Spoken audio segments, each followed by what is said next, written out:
উচ্চতৰ মাধ্যমিক প্ৰথম বৰ্ষৰ যি পৰীক্ষা অনুষ্ঠিত হৈ আছে অসম ৰাজ্যিক বিদ্যালয় শিক্ষা পৰিষদৰ উদ্যোগত অনুষ্ঠিত হৈ থকা পৰীক্ষাত ব্যাপক বিসংগতিয়ে দেখা দিছে আৰু এই গোটেই বিসংগতিয়ে অসমৰ লাখ লাখ শিক্ষাৰ্থী অভিভাৱকসকলক বিপাঙত পেলাইছে আৰু ছাত্ৰ ছাত্ৰীসকলৰ প্ৰতি চূড়ান্ত শৈক্ষিক অন্যায় সংঘটিত হৈছে। এই অন্যায় কেতিয়াও গ্ৰহণযোগ্য হ'ব নোৱাৰে।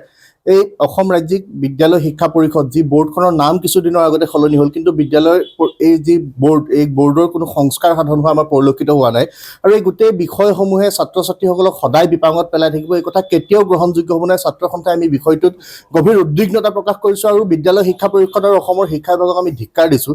যি সময়ত অসমৰ মুখ্যমন্ত্ৰীগৰাকীয়ে বিদ্যালয়সমূহৰ ফলাফল বেয়া হ'লে বিদ্যালয়ৰ প্ৰধানসকলক তেওঁলোকে তেওঁ প্ৰশ্ন সোধে, প্ৰশ্ন উত্থাপন কৰে আৰু তেওঁলোকক জবাবদিহি কৰে। এই জবাবদিহি কৰা সেই মুখ্যমন্ত্ৰীগৰাকীয়ে এতিয়া শিক্ষা বিভাগ আৰু এই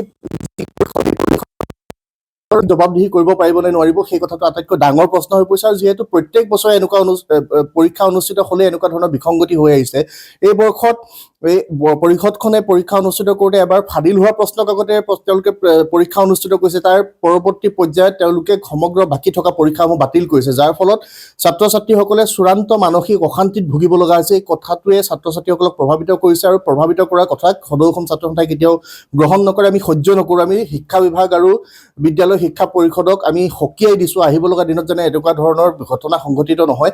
আৰু চৰকাৰেও যি পৰিষদ আছে, এই পৰিষদখন আমাৰ বিশিষ্ট শিক্ষাবিদৰ জৰিয়তে তেওঁলোকে গঠন কৰাৰ ব্যৱস্থা কৰক। উপাচাৰ্য পৰ্যায়ৰ এগৰাকী ব্যক্তিৰ জৰিয়তে পৰিষদখন পৰিচালনা হোৱাৰ ব্যৱস্থা কৰিবৰ কাৰণে আমি চাইছোঁ গ্ৰহণ কৰে। এই ছাত্ৰ সন্থাই সমগ্ৰ ছাত্ৰ ছাত্ৰীসকলৰ সুৰক্ষিত শৈক্ষিক ভৱিষ্যতৰ স্বাৰ্থত কঠোৰ জংগী আন্দোলনৰ কাৰ্যসূচী আমি গঢ়ি তুলিবৰ কাৰণে বাধ্য হ'ম।